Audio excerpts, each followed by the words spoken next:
இறையேசு கிறிஸ்துவில் எனக்கு பிரியமான சகோதர சகோதரிகளே, இன்றைக்கு லூக்கா நற்செய்தி அதிகாரம் 11 இறை வார்த்தைகள் 27 முதல் 28 முடிய உள்ள இறை வார்த்தைகளை தியானிக்க இருக்கின்றோம். பெண்ணொருவள் ஆண்டவர் இயேசு கிறிஸ்துவனுடைய தாயை பாராட்டும் விதமாக இயேசுவிடம் கூறுகின்றார், உம்மை கருத்தாங்கி பாலூட்டி வளர்த்த தாய் பேர் பெற்றவள்.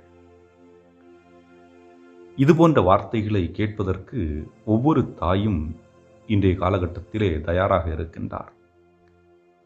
தான் பெற்ற பிள்ளைகள் எப்பொழுது மற்றவர்கள் மத்தியில் நல்லவர்களாக, பேர் வாங்கக்கூடியவர்களாக, திறமை உள்ளவர்களாக தென்படுகின்றார்களோ அப்பொழுது அந்த தாய் பேறு பெற்றவள் என்ற நிலையை அடைகின்றாள். ஆனால் இயேசு இன்னும் சற்று வித்தியாசமாக ஒரு வார்த்தையை கொடுக்கின்றார். எவர் ஒருவர் இறை வார்த்தையை கேட்டு அதன்படி வாழுகிறாரோ அவரே பேறு பெற்றவர் என்று சொல்லுகின்றார். ஆக இறை வார்த்தையை கேட்டு தியானித்து வாழ்பவர். இந்த வார்த்தைக்கு சொந்தக்காரர் யார் என்று பார்த்தால் அன்னை மரியாள் தான்.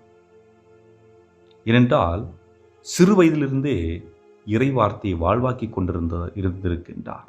அது மட்டுமல்ல, கபிரியேல் வானதூதர் அன்னை மரியாவை அழைத்த பொழுதும் ஆமென்று சொல்லி இறை சித்தத்தின்படி தன்னுடைய வாழ்வை அமைத்துக் கொண்டவர். தனக்கென்று வாழாமல் பிறருக்கென்று வாழக்கூடிய ஒரு தாயாக இருந்தவள், இருந்து கொண்டிருக்கின்றாள் இன்று வரை.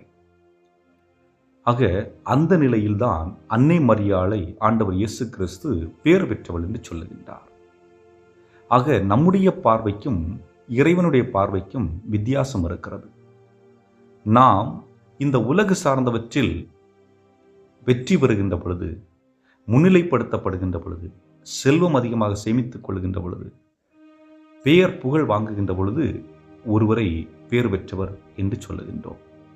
ஆனால் இயேசுடைய பார்வையிலே எவர் ஒருவர் கடவுளுடைய திருவுளத்தை நிறைவேற்றுகிறாரோ, ஆக மனிதனுடைய திருவுளம் அல்ல, மனிதனுடைய சுய விருப்பம் அல்ல, மாறாக இறை திருவுள்ளத்தை எவர் ஒருவர் உள்வாங்கி தியானித்து அதை செயல்படுத்துகிறாரோ அவரே பேறு பெற்றவர் என்று சொல்லுகின்றார்.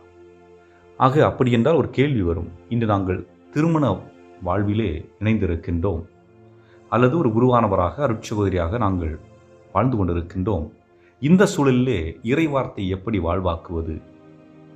ஆனால் இறை வார்த்தையை வாழ்வாக்குவதற்கு ஆண்டவர் இயேசு கிறிஸ்து கொடுக்கின்ற 2 கட்டளைகள் என்று பார்க்கின்ற பொழுது, ஒன்று உங்களுடைய முழு மனதோடு முழு உள்ளத்தோடு ஆண்டவரை அன்பு செய்வது, இரண்டாவது உனக்கு அடுத்திருப்பவரை அன்பு செய்வது. ஆக இறை வார்த்தையை உள்வாங்கி தியானித்து வாழ்வது என்பது அன்பு செலுத்துவது. அன்பு செலுத்துவது யாரை?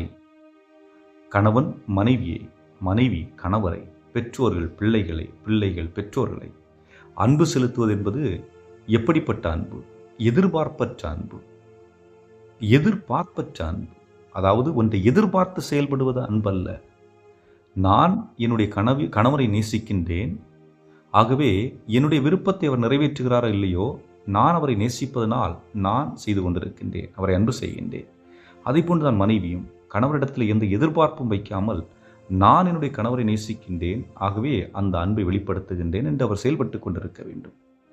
ஆக அன்பிற்கு தடை என்று ஒன்றில்லை. அன்பிற்கு இதுதான் என்ற ஒரு அடையாளம் அல்ல. அன்பு எல்லாரையும் நேசிக்கக்கூடியது, எதிர்பார்ப்பற்றதாக இருக்கக்கூடியது, நிபந்தனையற்றதாக இருக்கக்கூடியது. ஆக அத்தகைய அன்பை தான் இயேசு கிறிஸ்து நம்முடைய வாழ்வில் செயல்படுத்த வேண்டும் என்று சொல்லுகின்றார். அப்படி வாழுகின்ற பொழுது நாம் அனைவருமே பேர் பெற்றவர்களாக ஆண்டவர் முன்பு நிற்கின்றோம் என்பதுதான். ஆகவே அன்புக்குள்ளே சிந்தித்து பார்ப்போம், நான் எந்த சூழலில் வாழ்ந்து கொண்டிருக்கின்றேன்? இந்த உலக இன்பங்கள், உலக ஆசைகள், உலக வெற்றிகள் இவற்றிற்கு முக்கியத்துவம் கொடுத்து பேறு பெற்ற நிலையை நான் அடைய வேண்டும் என்று எண்ணுகிறேனா? அல்லது ஆண்டவர் இயேசு கிறிஸ்து நமக்கு காட்டிய அந்த வழியிலிருந்த அன்பு, இரக்கம், மன்னிப்பு இவைகளை நமதாக்கி வாழ்வாக்க முற்படுகின்றோமா என்பதை சிந்தித்து பார்ப்போம். என்றும் வாழும் எல்லாமல்ல இறைவா, உம்மை போற்றுகின்றோம், உம்மை புகழ்கின்றோம், ஆராதிக்கின்றோம். அன்னை மரியாளை போன்று நாங்களும் பேறு பெற்றவர்களாக வாழ உம்முடைய வார்த்தைகளை வாழ்வாக்கி வாழ வேண்டிய அருளையும் ஆற்றலையும் எங்களுக்கு நிறைவாக தந்தருள எங்கள் ஆண்டவராகிய கிறிஸ்து வழியாக மன்றாடுகின்றோம். ஆமென்.